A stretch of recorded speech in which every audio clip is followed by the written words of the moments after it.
Well, it is my honor to welcome you, Mr. President, to the White House. And I'm very much looking forward to our conversation today, which is a reaffirmation of the strength of the relationship between the United States and Ghana. And of course, we have deep and historical ties. Our official bilateral relationship began in 1957, but of course there are longer and longer-standing ties that connect the people of our nations. Over the years, many Americans have traveled to Ghana to remember the history of slavery and to honor their roots and understand their ancestry. And the African diaspora in the United States, including my home state of California, is significant, and our nation is stronger for it. We, these two nations, share a commitment to democracy.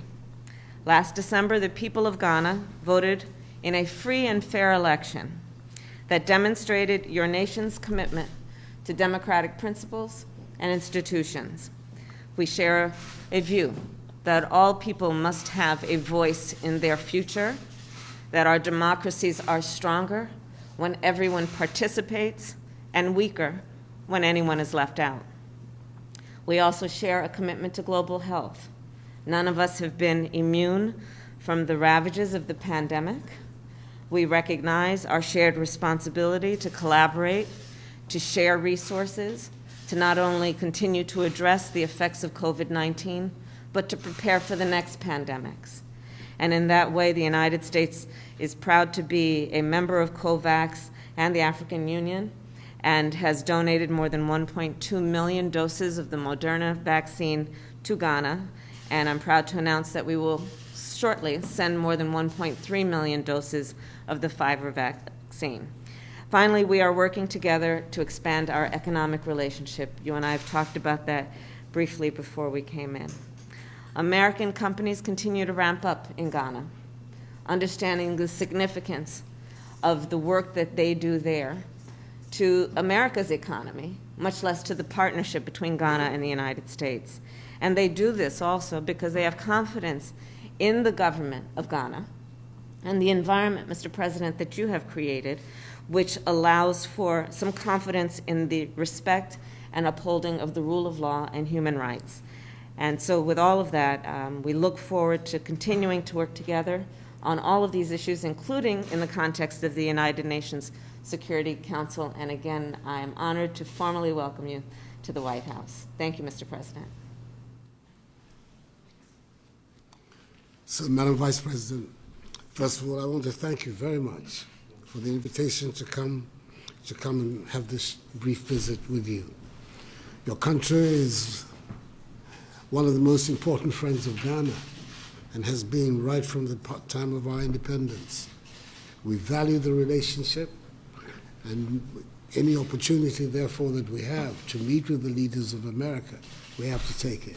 And that is what has brought me here to the White House. Our commitments are very much the same commitments as you have. We want to develop our nation as a democracy, as a country where freedom and the respect for human rights and the rule of law are paramount to our system of governance.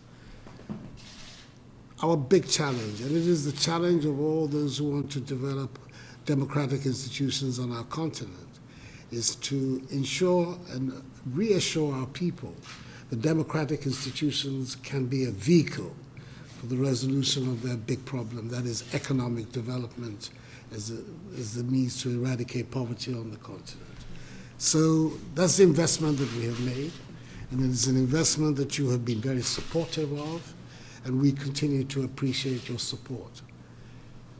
We've had some difficult times in the country recently because of the COVID, like everybody else has had.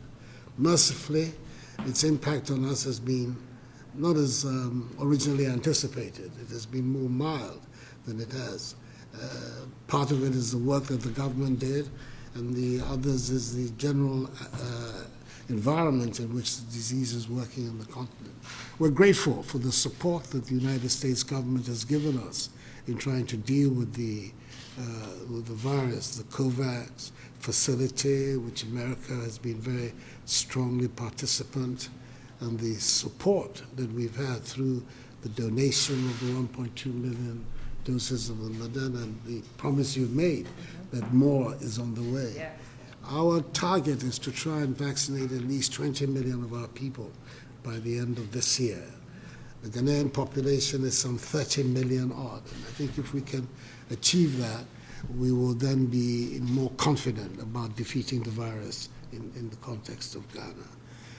The other main preoccupation for us is the cooperation that we have to put together to defeat the jihadist insurgency in the Sahel.